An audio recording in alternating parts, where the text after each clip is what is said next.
Bismillahirrahmanirrahim. Assalamualaikum warahmatullahi wabarakatuh.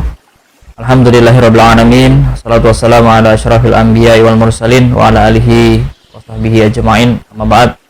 Alhamdulillah, puji dan syukur kita panjatkan kehadirat Allah Subhanahu wa taala karena pada sore hari ini kita masih diberikan nikmat iman dan Islam, masih diberikan nikmat kesehatan sehingganya kembali kita bisa bertemu.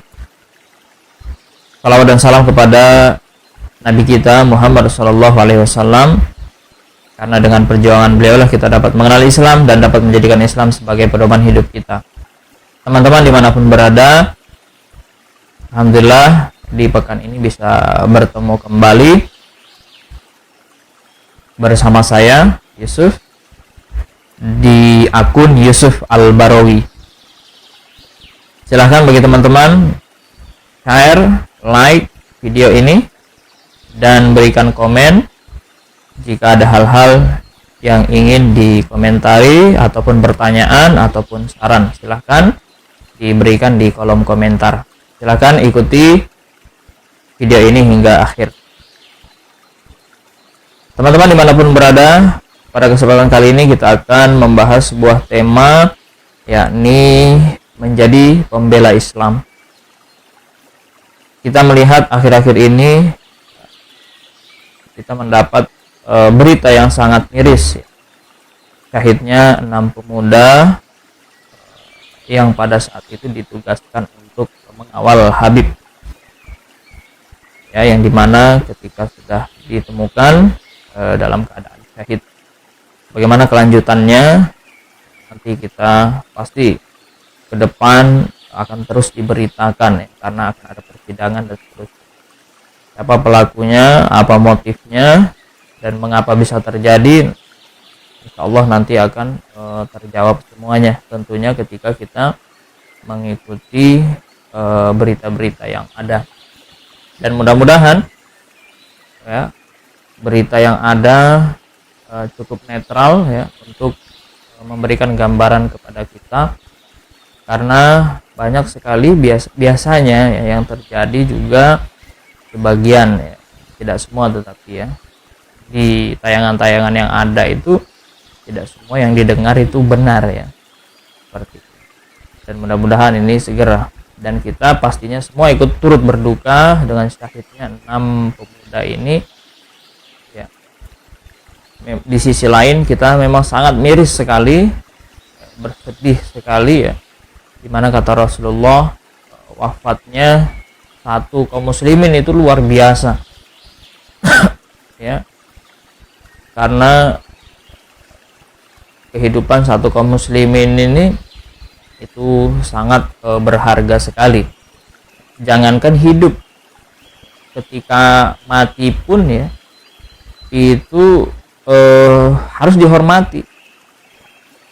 Ya, kalau kita lihat tata cara pengurusan jenazah itu kan kita tidak boleh sembarangan, tidak boleh menyiksa jenazah, tidak boleh memecahkan tulang ketika melakukan mandi jenazah, kemudian mengafani dan seterusnya. Itu kan ada cara-cara, dan cara-caranya lembut, tidak boleh berlaku kasar pada jenazah, ya, itu pada jenazah yang luar biasa yang sangat kita hormati di dalam Islam, apalagi kaum muslim yang masih hidup. Ini baru 1 orang. Sudah berapa banyak kaum muslimin yang syahid, wafat di jalan Allah Subhanahu wa taala. Dan tentunya ini juga menjadi pelajaran kepada kita bahwa pentingnya menjadi orang-orang yang teguh dalam membela agama Allah, sekalipun nyawa itu menjadi taruhannya. Nah, ini pelajaran yang bisa kita ambil dari kaum muslimin yang wafat dalam membela agama Allah, sekalipun, ya, yang diberita itu, yang dikawal itu adalah ulama, ya, dikawal itu adalah ulama. Itu merupakan bagian daripada perintah-perintah Islam, merupakan daripada ajaran agama Islam, karena ulama itu adalah warasatul anbiya yang mesti kita jaga, ya, karena sunnah-sunnah Rasulullah Shallallahu Alaihi Wasallam yang paling mengetahuinya adalah ulama. Makanya mesti kita jaga ulama ini, ya, jangan sampai mereka dikriminalisasi dan seterusnya. Dan tentu saja kita berusaha sekuat tenaga, ya, sebagaimana yang dilakukan oleh 6 pemuda, ya, mereka mengawal dengan luar biasa, ya, menurut informasi yang kita terima, dan pada akhirnya terjadilah hal seperti itu. Wallahu a'lam. Kita tentu saja belum tahu apa sebenarnya yang terjadi. Nanti semuanya akan diungkap. Dan ingat bahwa Allah Subhanahu wa taala Maha mengetahui, Maha melihat. CCTV Allah dalam tanda kutip itu ada di mana-mana. Mengetahui semua perbuatan manusia, yang kecil ataupun besar, yang tersembunyi ataupun terang-terangan. Semua akan dibuka oleh Allah karena Allah tahu itu. Apalagi berita ini terkait dengan seorang ulama yang kita kenal, ya, di mana kiprahnya untuk umat ini luar biasa. Nah, yang perlu kita garis bawahi dari ini adalah bagaimana kita menjadi seseorang pemuda, ya, yang senantiasa membela agamanya Allah.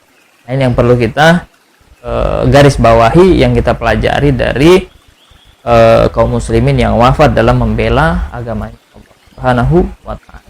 Nah, apa itu maksudnya membela agama Allah? Ya, kita dakwahkan, kita jaga, kita rawat. Sebagaimana kalau kita memelihara tanaman, ya, dengan serius, ya, kita akan memelihara tanaman itu sejak kita tanam, bahkan sejak kita merawat benihnya. Benihnya kita rawat, kemudian kita tanam, tanahnya kita siapkan, kalau perlu juga potnya juga disiapkan.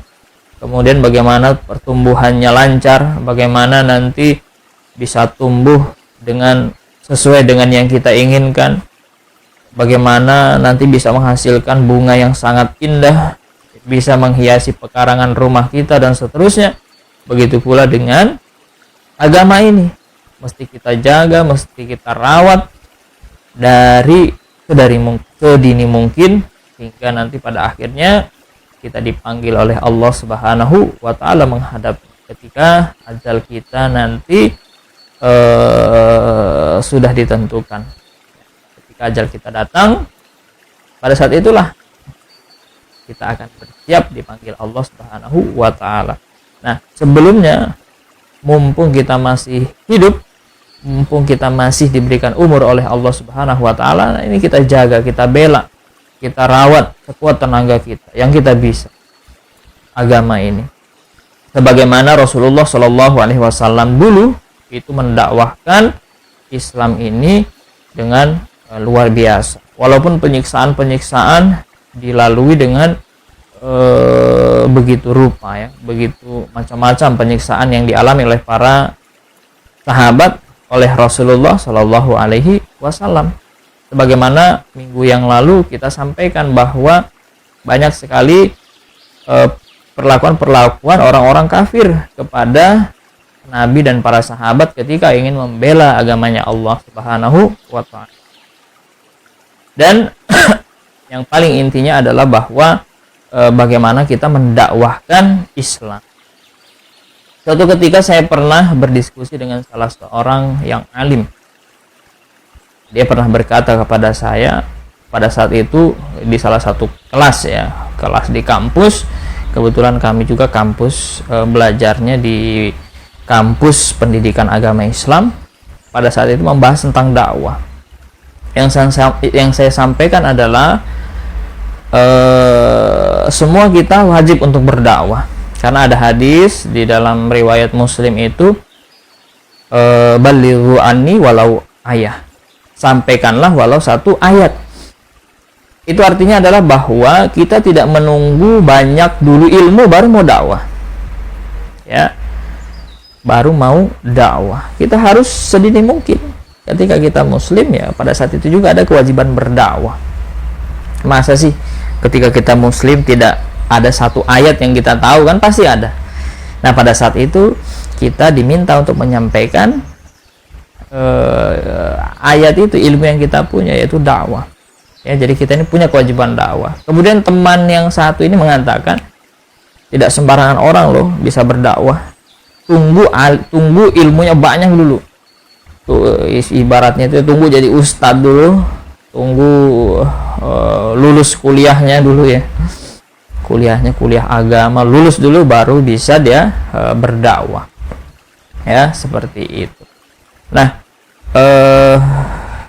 ketika pada saat itu ternyata kita akan terus berdebat kalau apa? Kalau pada saat itu dakwah itu tidak didefinisikan dengan baik. Ya kan?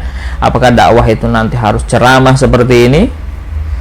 Ya, ceramah ke masjid-masjid, mengajar, ya kan? Memberikan kuliah dan seterusnya yang kaitannya dengan Islam. Apakah dakwah itu selalu seperti itu? Ataukah nanti cukup mengajak orang atau seperti apa? Nah, itu akan kita bahas. Ya kan? Seperti itu. Nah, makanya dakwah ini harus didefinisikan dengan tepat sehingganya nanti kita bisa mendapatkan suatu kesimpulan juga dengan tepat. Dakwah itu adalah maknanya adalah da'ah, dari kata da'ah yang maknanya adalah seruan. Ya. Dan makna syar'inya adalah seruan kepada orang lain agar mengambil sesuatu yang khair. Apa itu khair? Ya Islam. Islam melakukan kema'rufan dan mencegah kemungkaran. Nah, di sini ini makna dakwah. Atau juga dakwah ini dapat didefinisikan dengan upaya untuk merubah manusia, baik perasaan, pemikiran maupun tingkah lakunya dari jahiliyah kepada Islam, atau dari yang sudah Islam menjadi kuat lagi Islamnya. Nah, ini ya yang dimaksud dengan dakwah. Jadi dakwah itu ya kita sampaikan, ya. Dakwah itu ya kita mengajak orang kepada yang tadi disebutkan itu, ya.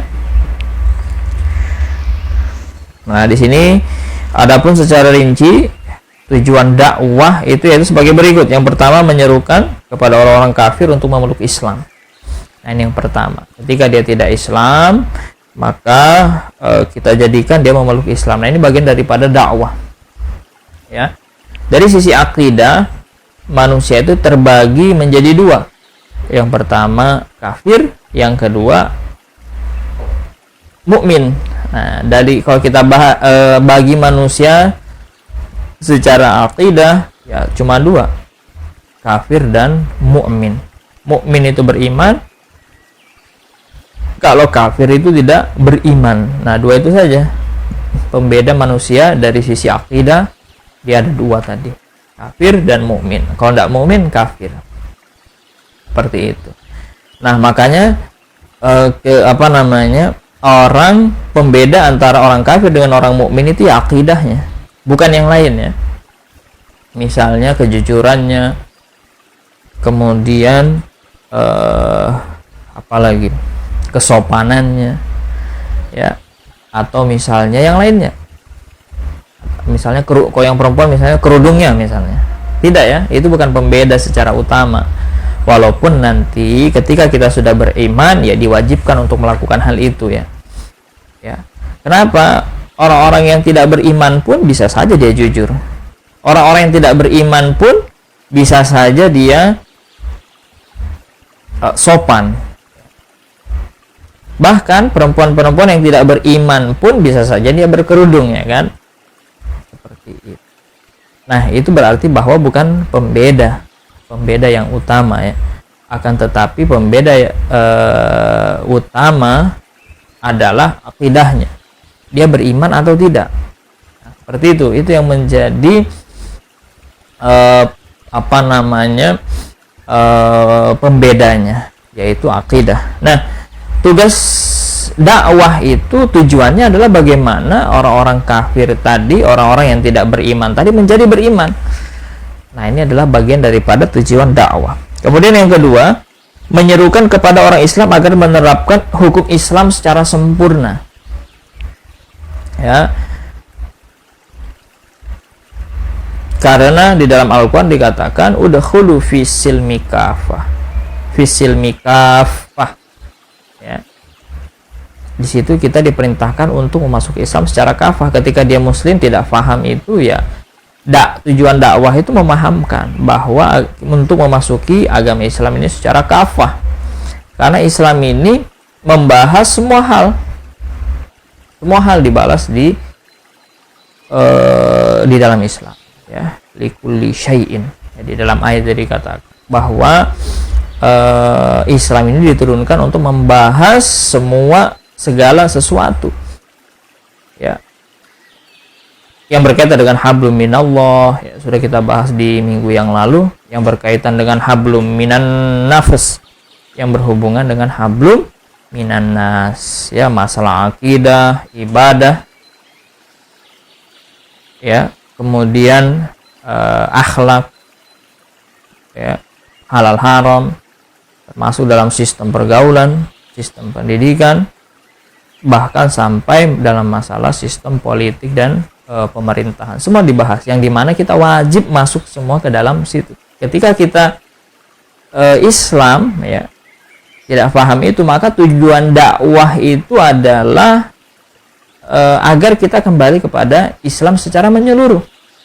Nah, itu tujuan dakwah yang kedua. Kemudian yang ketiga, menegakkan kema'rufan dan mencegah kemungkaran, yang meliputi semua bentuk kema'rufan dan semua bentuk kemungkaran, baik kemungkaran yang dilakukan oleh pribadi, kelompok, ya, ataupun nanti, ya, kalau ada kemungkaran yang dilakukan oleh negara. Jika meliputi kema'rufan yang diserukan kepada pribadi, kelompok maupun negara, ya, sesuai dengan firman Allah Subhanahu wa taala, wal takum minkum ummatu yad'una ilal khair wa ya'muruna bil ma'ruf wa yanhauna 'anil munkar wa ulaika humul muflih. Nah, ini di dalam Quran surah Ali Imran ayat 104 dikatakan wal takum minkum ummatun, dan hendaklah di antara kalian ada segolongan umat yad'una ilal khair, yang menyeru kepada kebajikan, wa ya'muruna bil ma'ruf, yang menyuruh kepada yang ma'ruf, wa yanhauna 'anil munkar, yang mencegah dari kemungkaran. Wa ulaika humul muflihun, mereka itu adalah orang-orang yang muflih. Muflih itu yang beruntung. Ya, Quran surah Al Imran ayat 104. Ini perintah daripada Allah, hendaknya ada segolongan kalau baligu anni tadi itu adalah berkaitan dengan individu. Kalau ayat ini ya berkaitan dengan dakwah yang dilakukan secara berkelompok. Hendaklah ada segolongan umat. Di situ ada kata ummatun. Ya kan, ummatun itu bentuk segolongan umat, ya. Kalau kita pelajari tentang bahasa Arab, dalam bahasa Arab itu ada pelakunya satu orang, ada pelakunya dua orang, ada pelakunya tiga orang, jamak. Ya. Ada sendiri, ya, ada yang pelakunya itu adalah jamak. Nah, itu nanti kalau belajar bahasa Arab, ya, bentuk-bentuknya, bagaimana perubahan kata dari satu menjadi dua, ya kan, bagaimana menjadi tiga, kalau tiga selebihnya seperti apa. Nah, itu ada pembahasannya dalam bahasa Arab. Dalam ayat ini juga dibentuk dalam karena Quran itu berbahasa Arab, ya, kita memahaminya salah satunya itu adalah dengan memahami bahasanya, ya. Di sini segolongan umat. Inilah hal yang berkaitan dakwah. Ya, yang ketiga tadi, ya, kita menyeru kepada orang untuk menegakkan kema'rufan, ya, dan mencegah kepada kemungkaran. Yang saya kira sekarang ini banyak sekali dilakukan oleh ormas-ormas Islam yang ada, ya. Termasuk yang diberitakan sekarang ini yang lagi panas-panas, ya. Dan yang sebelum ini juga ada, ya, salah satu ormas juga yang itu dicabut BHP-nya dan seterusnya, ya. Karena padahal kalau kita lihat yang mereka lakukan adalah hanya ini saja, menegakkan kema'rufan, mencegah kemungkaran, ya, seperti itu. Nah, ini yang merupakan bagian daripada dakwah itu. Dan dakwah ini adalah bentuk pembelaan kita kepada agama. Nah, ini ya. Membentuk makanya dalam tema kita kali ini adalah menjadi pembela Islam. Kita membela Islam itu ya dakwah, ya kan? Kita dakwah seperti itu, menyampaikan, menyeru manusia. Sebagaimana tadi perumpamaan kita merawat tanaman tadi, kita merawat Islam ya dengan dakwah. Salah satunya. Ya. Yang lain juga ya kita bagaimana merawat Islam pada diri kita. Kita menjalankan Islam ya sebelum kita dakwah ya kita jaga dulu diri kita agar sesuai dengan Islam. Ya. Sesuaikan diri kita dengan Islam dan perbanyak sakofah tentang keislaman. Makin banyak sakofah kita ya makin banyak amunisi kita dalam dakwah ya. Ibarat teko ataupun ceret, ketika kita mau memasukkan ke dalam gelas itu kan harus diisi dulu tekonya, entah dengan air teh, entah dengan air putih, kopi ataupun susu. Ketika sudah banyak, maka kita akan nuangkan. Makin banyak isinya teko, makin banyak gelas yang bisa kita isi. Nah, makin banyak sakofah kita, makin banyak forum, makin banyak orang-orang yang bisa kita ajak. Ya. Apalagi kalau kita belajar tentang bagaimana strategi dakwah, ya strategi dakwah, uslub-uslub dakwah. Bagaimana misalnya berdakwah di hadapan orang-orang kalangan yang awam, bagaimana kita dakwah ke kalangan orang-orang yang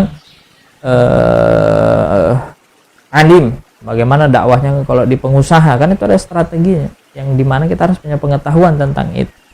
Jangan salah ya, terkadang orang-orang alim ya itu juga butuh didakwahi ya kan. Makanya dulu ada sebuah buku saya baca, dakwah itu ya meluruskan sesuatu orang-orang yang tidak paham, yang salah paham, yang pahamnya salah. Jadi yang pertama ada orang-orang yang tidak paham. Nah ini kita pahamkan. Ada juga orang yang salah paham. Kalau orang salah paham yang kita luruskan bagaimana tidak salah paham lagi menjadi benar pahamnya. Ya. Ada juga orang-orang yang pintar, cerdas tapi dia pahamnya salah. Nah ini kan harus agak sulit pasti ketika mendakwahi orang-orang yang seperti ini, pahamnya salah ya. Pada saat itu terjadilah yang namanya pergolakan pemikiran yang bagaimana strategi kita ketika ada orang-orang yang seperti ini ya. Memang itu harus ada strategi pergolakan pemikiran dan seterusnya sehingga bisa membawa mereka kepada Islam. Ya, ini tugas-tugas dakwah. Yang dimana dakwah ini harus kita lakukan secara terus-menerus, secara kencang ya, tidak pantang mundur dan kuat semangat ya, seperti itu. Siapa lagi yang diharap kan? Kalau tidak dengan dakwah, lantas kita hidup untuk apa? Ini saya pernah baca di salah satu caption ya. Kalau tidak untuk dakwah, lalu hidup untuk apa ya kan? Seperti itu. Memang hidup untuk ibadah ya, salah satunya adalah dakwah ya kan. Dan Islam ini bisa tegak karena ada dakwah ya, yang dimana dakwah ini wajib untuk kita. Apa dalilnya? Allah Subhanahu wa taala berfirman, ud'u ila sabili rabbika bil hikmah wal mau'izatil hasanah wajadilhum billati hiya ahsan. Ud'u, serulah manusia, ud'u ila sabili rabbika, manusia ke jalan Rabbmu yaitu Allah, bil hikmah, dengan jalan hikmah. Hikmah ini maksudnya hujjah. Dan wal mau'izatil hasanah, dan pelajaran yang baik, wajadilhum billati hiya ahsan, dan berdebatlah ya, bantahlah mereka dengan cara yang baik. Quran surah An-Nahl ayat 125. Nah, di ayat ini itu bercerita tentang kewajiban berdakwah. Ya, dalil tentang kewajiban dakwah dan juga memberikan strategi dalam berdakwah. Ini dengan bil hikmah wal mau'izatil hasanah wajadilhum billati hiya ahsan. ya. Untuk ayat ini itu ada pembahasannya sendiri ya tentang dakwah. Bagaimana itu hikmah, bagaimana itu wal mau'izatil hasanah, bagaimana itu jidal wajadilhum billati hiya ahsan. Nah, itu ya, itu ada pembahasannya sendiri, tapi pada intinya adalah yang kita garis bawahi adalah ini adalah dalil untuk kewajiban kita berdakwah. Oleh karena itu ya terus kita semangat untuk dakwah, untuk menyampaikan. Karena itu merupakan kewajiban untuk kita orang-orang yang beriman, orang-orang Islam. Terus kita apapun rintangannya, apapun yang kita hadapi, ya. Kemudian ya nanti kita akan bahas tentang itu di bagian akhir. Kemudian adapun bentuk dakwah ini ada bentuknya, yaitu aktivitasnya dakwah pribadi. Kemudian ada dakwah kelompok atau jamaah. Kemudian ada dakwah yang dilakukan oleh negara. Jadi dakwah itu ada 3 bentuknya. Dakwah pribadi, kita individu, kita mengajak orang kepada kebaikan, kita ngajak orang sholat, kita ngajak orang ngaji, kita ajak orang agar mau mengkaji Islam, agar mau menjalankan ibadah. Itu bagian dakwah pribadi. Ada juga dakwah jamaah, jamaah dakwah yang mengajak orang kepada agar menerapkan kemakrufan. Nah, bagaimana yang tadi kita jelaskan di awal tadi, ya, yang berkaitan tentang ada ayat yang membahas tentang ini, yaitu Ali Imran 104 tadi, wa takum minkum ummatu yad'una ilal khair, dan ila akhir ayat, ila akhirih, sampai seterusnya, ya, bahwa segolongan umat harus ada ya untuk mengajak orang kepada kebaikan Islam. Kemudian ada dakwah yang dilakukan oleh negara, ya. Dalam hadis riwayat Ahmad dikatakan Rasulullah SAW sebagai kepala negara tidak pernah memerangi suatu kaum melainkan sesudah terlebih dahulu beliau menyampaikan dakwah Islam kepada mereka. Jadi dakwahnya kepada kaum, ya, Rasul itu ya sebelum dia berdakwah, sebelum tidak memerangi, Rasulullah itu sebelum didakwahi dulu, ya. Hadis riwayat Imam Ahmad, walaupun nanti ada penjabarannya, ya. Nah, seperti itu. Dan kemudian di dalam dakwah itu juga ada yang namanya thariqah, ada uslub, ada wasilah, yang pada intinya ada yang namanya thariqah. Thariqah itu adalah langkah dakwah Rasul yang secara konsisten, ya. Kalau di dalam bahasa usul fikih namanya mudawwamah, cara terus menerus. Rasul itu konsisten, tidak pernah meninggalkan walaupun ujiannya sangat berat. Terus konsisten Rasul. Nah, pada saat itu thariqah itu wajib kita kerjakan sesuai dengan yang dilakukan oleh Rasul. Nah, itu ya thariqah. Adapun nanti uslub itu adalah cara teknis saja, cara teknis untuk melaksanakan thariqah tadi, ya, yang dimana ya kita cari uslub-uslub yang mudah, uslub-uslub yang strategik, yang bisa menjalankan thariqah. Ya, kalau dulu di zaman Rasulullah SAW, ya mungkin tidak ada sosial media seperti ini, tidak ada kamera, tidak ada internet dan seterusnya. Sekarang bagaimana kita memanfaatkan internet agar thariqah dakwah itu bisa berjalan. Ya, adapun hal-hal yang berkaitan dengan thariqah ini ya ada 2, ya, bahwa dakwah itu sifatnya harus inqilabiyah. Kemudian dakwah itu ada tahapan-tahapannya sebagaimana yang dilakukan oleh Rasul. Apa tahapan dakwah Rasul yang kita pelajari di Sirah Nabawiyah? Kalau kita melihat di situ ada marhalah, ada tahapan. Yang pertama tahapan taskib, pembinaan. Rasulullah SAW membina para sahabat pada saat itu. Kemudian dilanjutkan ketika sudah siap, lanjut ke marhalah tahapan berikutnya, yaitu marhalah tafa'ul wal kifah. Tafa'ul itu berinteraksi dengan masyarakat dan perjuangan, ya. Nah, disinilah yang dilakukan oleh Rasul, ya kan. Kalau kita lihat di Sirah Nabawiyah, Rasul pada saat itu setelah membina sahabat, Rasul tampil bersama para sahabat di hadapan masyarakat Mekkah pada saat itu, ya. Walaupun apapun rintangannya, ya. Minggu lalu sudah kita ceritakan tantangan dakwah, yaitu pada fase tahapan yang kedua ini, ya. Bagaimana yang terjadi pada Yasir, ya kan, bagaimana yang terjadi pada Rasulullah, ya, juga sahabat yang lainnya, ada yang diikat, ada yang dipanaskan, diterik matahari, tetapi mereka terus melakukan itu, terus dia bela Islam, terus dia dakwahkan Islam, terus dia konsisten pada Islam. Nah, ini berada di pada marhalah ini. Kemudian marhalah yang terakhir adalah tahapan tatbik al-ahkam, tatbikul ahkamul Islam. Tatbik al-ahkamul Islam, ya. Tahapan penerapan Islam. Nah, ini yang dilakukan oleh Rasulullah SAW yang senantiasa konsisten beliau laksanakan bersama para sahabat. Ini tahapan-tahapan. Ya, jadi thoriqah tadi ada dua. Yang pertama sifat dakwah itu inqilabiyah.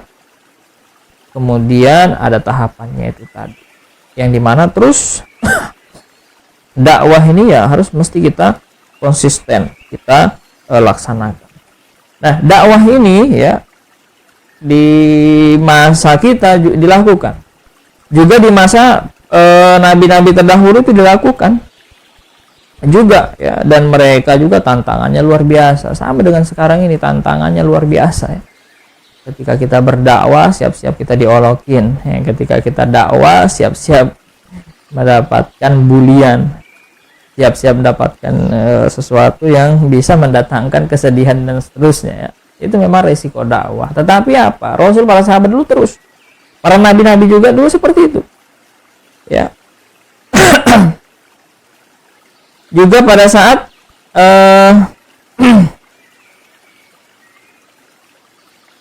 ketika Fir'aun ya bereaksi terhadap dakwahnya Nabi Musa. Nah, apa kata Fir'aun pada Nabi Musa? Itu di dalam Quran surah Asy-Syu'ara ayat 29. Nah, ini ya ayat Quran surah Asy-Syu'ara ayat 29 ya, surah ke-26. Di situ dikatakan, kata Fir'aun, la aj'alannaka minal masjunin. Ya, aku pasti akan menjadikan kamu sebagai salah seorang yang dipenjarakan. Ya, jadi salah satu tantangan pembela dakwah, tantangan orang yang berdakwah di jalan Allah ini ya dari dulu sampai sekarang sama ya tantangannya, dipenjarakan. Bahkan sejak zamannya Nabi Musa. Ya, kata Fir'aun yang menjadi penguasa pada saat itu, ya kamu akan menjadi salah satu orang yang akan dipenjarakan. Kemudian ya kalau kita lihat di fragmen kisahnya Nabi Musa ini, ketika pada saat itu Allah itu kan memberikan mukjizat kepada Rasulullah Sallallahu Alaihi Wasallam. Salah satunya pada Nabi Musa ini. Nabi Musa ini diberikan ya dengan tongkatnya pada saat itu bisa melawan sihirnya ahli-ahli sihir Fir'aun. Ya. Ketika dia lemparkan tongkatnya, kemudian ularnya, tongkatnya itu menjadi ular, izin Allah dengan mukjizat Allah, kemudian memakan ular-ular tukang sihirnya Fir'aun tadi. Kemudian, nah ini diceritakan dalam Quran surah Asy-Syu'ara ya, ayat 49. Quran surah Asy-Syu'ara ayat 49. Ya. Ketika ahli sihir itu melihat peristiwa itu, ketika Nabi Musa melemparkan tongkat, para ahli sihir itu tahu bahwa ini bukan sihir ini mukjizat dari Tuhannya Nabi Musa. Akhirnya apa? Para ahli sihir tadi itu berpaling ya, dan dia mengimani Nabi Musa pada saat itu sebagai rasul, dan dia mengimani Tuhannya Nabi Musa. Nah, melihat ahli sihirnya seperti itu, apa yang dikatakan oleh Fir'aun?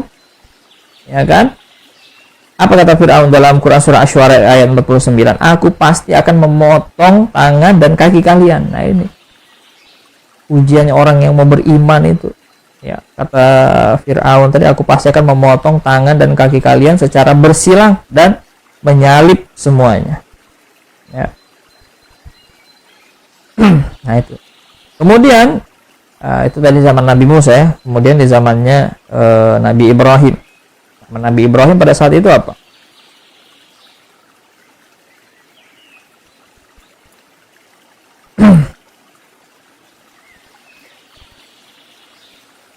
Ketika Nabi Ibrahim ya mendakwahkan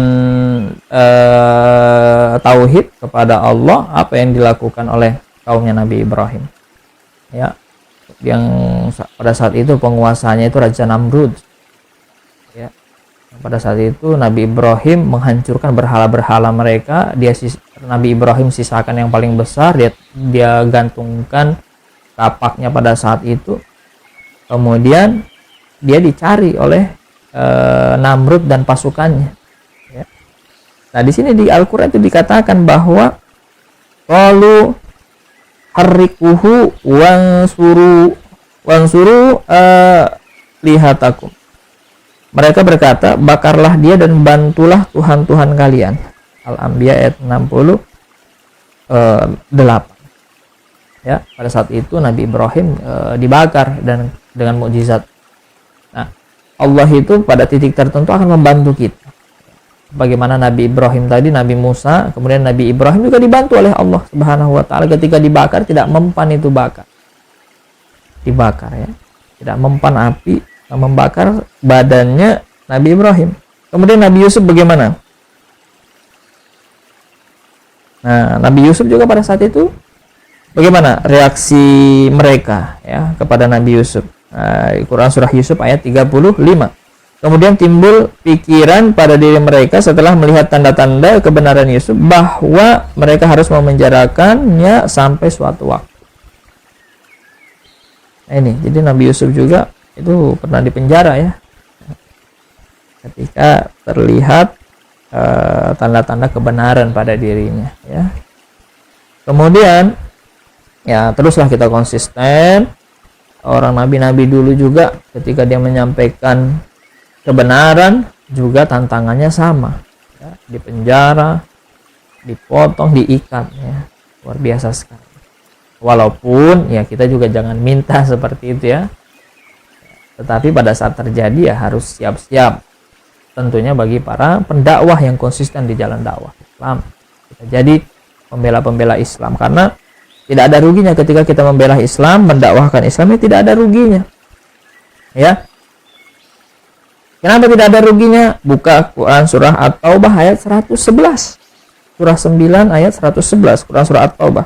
Di situ dikatakan, a'udzubillahi minasyaitonirrajim, innallaha ashtara minal mu'minina anfusahum wa amwalahum bi anna lahumul jannah.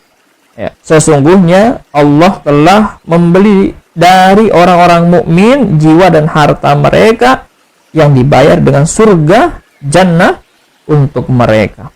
Ya, Quran surah At-Taubah surah 9 ayat 111. Ya, Allah membeli kita dengan surganya. Ya. Makanya kita jadi pembela Islam yang konsisten, kita rawat agama ini pada diri kita pasang akhlak yang baik pada diri kita pasang kekonsistenan kita pada halal haram. Ketika dia halal terima, haram kita tinggalkan. Konsisten kita pada saat itu. Kemudian terus kita dakwahkan Islam. Karena tugas kita tadi salah satunya adalah, kewajiban kita adalah dakwah. Ya. Kita konsisten lakukan itu ya. Karena apa? Perintah Allah. Dan Allah membalasnya, membeli kita dengan apa tadi? Surganya. Yang dimana surga ini kenikmatannya luar biasa. Luasnya seluas langit dan bumi yang akan kita dapatkan. Ya. Bersabarlah para ulama, orang-orang yang mendakwahkan Islam ketika mendapat ujian-ujian yang luar biasa ya. Di dalam hadis disebutkan semakin mendapat ujian itu menandakan semakin hebatnya pembelaan dia terhadap agamanya Allah, semakin hebatnya ilmunya, ilmu agamanya ya dalam pandangan Allah ya. Itu sekali lagi orang-orang semakin tinggi ilmunya itu semakin tinggi juga ujian ya. Bersabarlah, dakwah itu perintah Allah. Yang kita lakukan di dalam dunia ini adalah karena tugas kita tadi tugas kita adalah beribadah kepada Allah, maka tugas kita adalah konsisten di dalam agama Allah ini dan terus kita dakwahkan Islam. Kalaupun ada resikonya, nah itu adalah bonusnya. Sebagaimana di ayat tadi ternyata memang ada resikonya. Tetapi resiko-resiko itu merupakan ujian bagi orang yang konsisten berdakwah, yang dimana dengan ujian itu Allah tingkatkan derajatnya, tingkatkan derajat takwanya, Allah tingkatkan derajat takwanya di hadapannya. Seperti itu.